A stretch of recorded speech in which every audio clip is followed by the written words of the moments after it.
So there's a lot of people internally, externally who are like, no, you can't. There are 1,000 reasons why we shouldn't. But when somebody tells you no, it really excites me. कोई ना बोल दिया ना, मतलब करना ही है. 2025 జనవరిలో జరిగిన కోల్డ్ ప్లే అనే ఒక ఈవెంట్ గుర్తుంటే 2,500 రూపాయల బేసిక్ టికెట్ కోసం కోట్లాది మంది ఆన్లైన్ క్యూలో నిలబడి ఎంత ఫ్రస్ట్రేట్ అయ్యారో చాలామంది చూశారు. జనాలు టికెట్లు దొరక్క తిట్టుకుంటుంటే మధ్యలో బుక్ మై షో మాత్రం 2025 ఫైనాన్షియల్ ఇయర్కి గాను ఏకంగా 192 కోట్ల రూపాయల రికార్డు ప్రాఫిట్ కొట్టేసింది. ఆ ఏడాది వాళ్ళ మొత్తం ఆదాయం దాదాపు 1,869 కోట్లు. ఇందులో సగానికి పైగా కేవలం ఈ ఆన్లైన్ టికెటింగ్ వల్లే వచ్చింది. సొంతంగా ఒక్క థియేటర్ లేదు, కానీ ప్రతిరోజు కోట్ల రూపాయలు వాళ్ళ అకౌంట్లోకి ఎలా పడుతున్నాయి? ఈ హిడెన్ రెవెన్యూ మోడల్ వెనుక అసలు సీక్రెట్ ఏంటి? ఇది మామూలు బిజినెస్ కాదు, పక్కాగా స్కెచ్ వేసి మనల్ని లాక్ చేసిన ఒక డిజిటల్ ఇంటర్మీడియరీ మోనోపోలీ. మనం సాధారణంగా సినిమాలు, ఎంటర్టైన్మెంట్ రివ్యూలు చూసి వదిలేస్తాం, కానీ ఆ ఇండస్ట్రీల వెనుక జరిగే అసలైన బిజినెస్ గేమ్, దాని నంబర్స్ చాలా థ్రిల్లింగ్గా ఉంటాయి. క్యూలో నిలబడే బాధ తప్పింది కదా అని మనం కట్టే ఆ 30 రూపాయల ఎక్స్ట్రా ఫీజు వాళ్ళ 1,000 కోట్ల సామ్రాజ్యానికి పునాది ఎలా అయిందో ఇప్పుడు డీటెయిల్గా చూస్తే, ఒకప్పుడు మనం కేవలం స్క్రీన్ మీద సినిమా ఎలా ఉందో మాత్రమే చూసేవాళ్ళం, కానీ ఆ సినిమా వెనక థియేటర్ల బయట జరుగుతున్న అసలైన బిజినెస్ కథ చాలా ఆసక్తికరంగా ఉంటుంది. సరైన ఫార్ములా పట్టుకుంటే కేవలం 4 రోజుల్లోనే 80,000 మందికి పైగా ఆడియన్స్ని రీచ్ అయినట్టు ఈ ఆన్లైన్ టికెటింగ్ ప్లాట్ఫామ్స్ కూడా కోట్లాది మంది ఫోన్లలోకి ఎలా చేరాయో, మన జేబుల్లోంచి వాళ్ళ అకౌంట్లోకి డబ్బులు ఎలా మారుతున్నాయో డీటెయిల్గా చూస్తే, ఈ కథలో బుక్ మై షో లాంటి ప్లాట్ఫామ్స్ ఎలాంటి ట్రిక్స్ ప్లే చేస్తాయో తెలిస్తే ఖచ్చితంగా ఎవరైనా షాక్ అవ్వాల్సిందే. అసలు వీటిని డిజిటల్ ఇంటర్మీడియరీ మోనోపోలీ అంటారు, అంటే మధ్యవర్తుల సామ్రాజ్యం అన్నమాట. బుక్ మై షోకి సొంతంగా ఒక్క సినిమా థియేటర్ లేదు, అయినా సరే మనం ఏ థియేటర్కి వెళ్ళాలన్నా వీళ్ళకు పన్ను కట్టాల్సిందే. ఈ మధ్యవర్తులు మనకు ఒక డిజిటల్ టోల్గేట్ లాగా మారిపోయారు. కస్టమర్ల అలవాట్లను మార్చి తమకు తిరుగు లేకుండా చేసుకున్న వీళ్ళ తెలివైన స్ట్రాటజీస్ గురించి ఇప్పుడు మాట్లాడుకుందాం. మొదటగా కన్వీనియన్స్ ఫీ. మనం బయట ఏదైనా వస్తువు కొంటే ఒకేసారి డబ్బులు ఇస్తాం, కానీ వీళ్ళ revenue model double dipping model లాంటిది, అంటే 2 వైపులా సంపాదించడం. బుక్ మై షో లాంటి యాప్స్ మన దగ్గర కన్వీనియన్స్ ఫీజు వసూలు చేస్తాయి. ఇది ప్రతి ట్రాన్సాక్షన్కి కాదు, ప్రతి టికెట్కి వేస్తారు. అంటే ఒక ఫ్యామిలీ 4 టికెట్లు బుక్ చేసుకుంటే ఆ ఫీజును 4 సార్లు కట్టాల్సిందే. ఇది ఒక ఆదాయం. ఇక రెండో వైపు థియేటర్ల ఓనర్ల దగ్గర లేదా ఈవెంట్ ఆర్గనైజర్స్ దగ్గర వీళ్ళు కూడా కమిషన్ తీసుకుంటారు. మీరు విన్నది నిజమే, మనకు టికెట్ అమ్ముతున్నందుకు థియేటర్ వాళ్ళు వీళ్ళకు వాటా ఇవ్వాలి. 2024 ఫైనాన్షియల్ ఇయర్లో బుక్ మై షోకి వచ్చిన ఆన్లైన్ టికెటింగ్ ఆదాయం సుమారు 802 కోట్ల రూపాయలు. ఇది వాళ్ళ మొత్తం ఆదాయంలో సగానికి పైనే. మనకు క్యూలో నిలబడే ఆప్షన్ లేకుండా చేసి ఈ ఫీజు కట్టడం ఒక అలవాటుగా మార్చేశారు. దీన్ని చాలామంది ఒక కార్టెల్ లేదా గుత్తాధిపత్యం అంటారు. ఎందుకంటే ఒక పెద్ద సినిమా రిలీజ్ అయినప్పుడు మీకు ఆన్లైన్లో బుక్ చేసుకోవడం తప్ప వేరే దారి ఉండదు.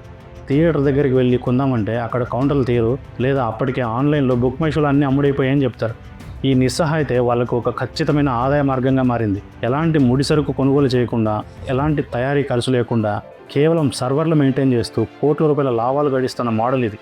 ఇక సామాన్య ప్రజలకు అస్సలు తెలియనివి, బయటకు కనిపించనివి ఇంకొక పెద్ద బిజినెస్ సీక్రెట్ ఉంది. అదే క్యాష్ ఫ్లోట్. ఇది ఒక రకంగా వడ్డీ లేని వర్కింగ్ క్యాపిటల్.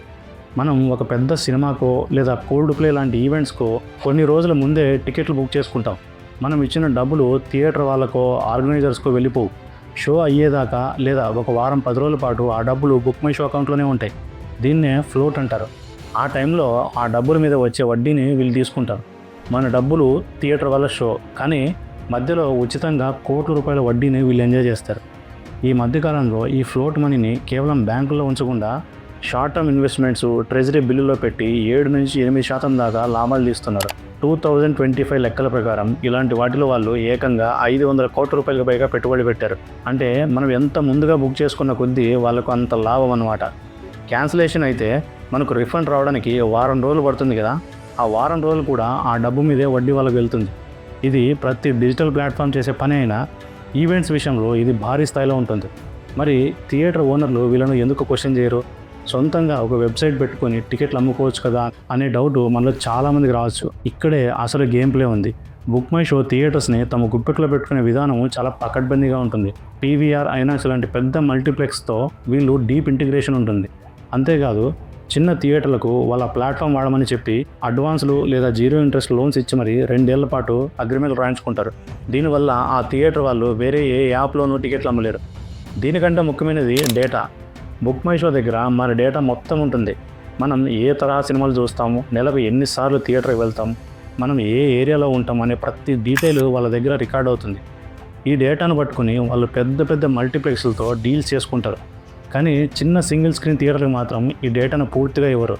ఇలా డేటాను కంట్రోల్ చేయడం ద్వారా థియేటర్స్ తమపై ఆధారపడేలా చేసుకున్నారు.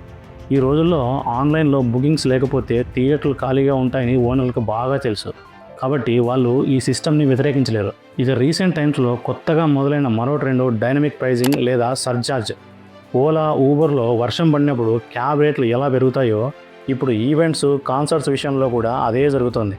డిమాండ్ ఎక్కువ ఉన్నప్పుడు 2,000 రూపాయల టికెట్ కాస్త వాళ్ళ ఆల్గారిథమ్స్ దయ వల్ల 20,000 రూపాయలు అవుతుంది. పెరిగిన ఆ రేటు మీద వీళ్ళకి వచ్చే పర్సంటేజ్ కూడా భారీగా ఉంటుంది. కేవలం ఈ డైనమిక్ ప్రైజింగ్ టూల్స్ వల్ల వాళ్ళకి ఎక్స్ట్రా 150 కోట్ల రూపాయల వరకు ఆదాయం పెరిగింది. ఇది ఒక రకంగా లీగల్గా జరుగుతున్న బ్లాక్ మార్కెట్ టికెటింగ్ అని చాలామంది విమర్శకులు అంటూ ఉంటారు. ఆర్గనైజర్లకు ఫిక్స్డ్ అమౌంట్ ఇస్తూ మధ్యలో ప్లాట్ఫామ్స్ ఇలా రేట్లు పెంచేసి లాభాలు తీసుకుంటున్నాయి. అయితే బుక్ మై షోకి అంతా సాఫీగా జరిగిపోతుందా అంటే లేదు. మార్కెట్లోకి కొత్త కాంపిటీటర్స్ వస్తున్నారు. ప్రధానంగా జొమాటో రూపంలో ఒక పెద్ద ముప్పు ఆల్రెడీ వచ్చేసింది. అదే ది డిస్ట్రిక్ట్ యాప్. 2024లో పేటీఎం తన టికెటింగ్ బిజినెస్ను సుమారు 400 కోట్ల పైగా జొమాటోకి అమ్మేసింది. ఇప్పుడు జొమాటో ఒక మాస్టర్ ప్లాన్తో వచ్చింది. వాళ్ళ దగ్గర మనం ఏ ఫుడ్ తింటామనే డేటా ఆల్రెడీ ఉంది. ఇప్పుడు దాన్ని సినిమా టికెట్లతో లింక్ చేస్తున్నారు. సినిమా టికెట్ బుక్ చేసుకుంటే వెంటనే పాప్కార్న్ లేదా డిన్నర్ డిస్కౌంట్లు ఆఫర్లు ఇస్తున్నారు. దీన్ని కౌంటర్ చేయడానికి బుక్ మై షో కూడా BMS ఫుడ్ అనే పేరుతో 10 సిటీస్లో కొత్త సర్వీసెస్ మొదలుపెట్టింది. అంటే యుద్ధం ఇప్పుడు కేవలం టికెట్ల కోసం కాదు, మన లైఫ్ స్టైల్ మొత్తం మీద వాళ్ళు కంట్రోల్ సాధించడం కోసం జరుగుతుంది. ప్రజల నుంచి కన్వీనియన్స్ ఫీజుల మీద వస్తున్న విమర్శలు తప్పించుకోవడానికి ఈ ప్లాట్ఫామ్స్ బ్రహ్మాండమైన PR స్ట్రాటజీలను వాడుతున్నాయి. ఫర్ ఎగ్జాంపుల్ 2025లో మొదలైన గ్రీన్ ఫీజ్ కాన్సెప్ట్.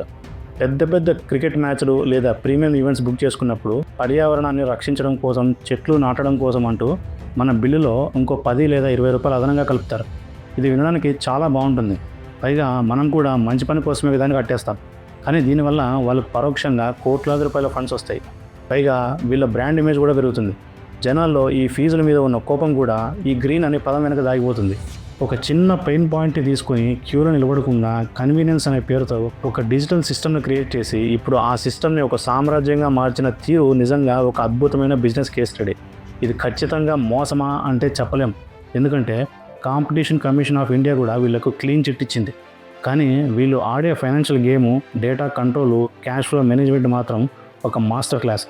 వస్తువులను తయారు చేయకుండా, ఓనర్ల దగ్గర పెట్టుబడి పెట్టకుండా, కేవలం టెక్నాలజీతో కోట్ల రూపాయల లావాదేవీల మధ్యలో కూర్చొని టోల్ వసూలు చేస్తున్న ఈ డిజిటల్ మోనోపొలీ కాలంలో మనం బతుకుతున్నాం. ఈసారి మీరు ఆన్లైన్లో ఏ టికెట్ బుక్ చేసినా మీ డబ్బులు థియేటర్కి చేరేలోపు ఎన్ని మలుపులు తిరుగుతున్నాయో మీకు ఖచ్చితంగా గుర్తొస్తుంది. అంతేకాదు, మీరు గమనిస్తే బుక్ మై షో ఓపెన్ చేసినప్పుడు కొన్ని థియేటర్స్ మనకు కనిపిస్తాయి. బట్ అదే మీరు డిస్ట్రిక్ట్ యాప్ ఓపెన్ చేస్తే ఆ థియేటర్స్ ఇందులో ఉండవు. ఎందుకు? బికాజ్ ఆఫ్ థియేటర్స్ వాళ్ళతో వీళ్ళకున్న అఫిలియేషన్ అలాంటిది. ముఖ్యంగా చెప్పాలంటే వీళ్ళకున్న కంట్రోల్ అలాంటిది. ఇది ఒక చిన్నపాటి business case study and book my show monopoly. And భవిష్యత్తులో డిస్ట్రిక్ట్ యాప్ బుక్ మై షోని దాటేస్తుందా మీరేమనుకుంటున్నారు? ఒక్కసారి కామెంట్లో మీ ఒపీనియన్ తెలియజేయండి. అండ్ ఇంతవరకు ఎంతో ఓపిక్గా నా వీడియోని చూస్తున్న మీ అందరికీ చాలా చాలా థ్యాంక్స్. నేను ఇచ్చిన ఎక్స్ప్లెనేషన్ మీకు నచ్చుంటే దయచేసి సబ్స్క్రైబ్ చేసి, షేర్ చేసి, లైక్ చేయండి. Thank you very much.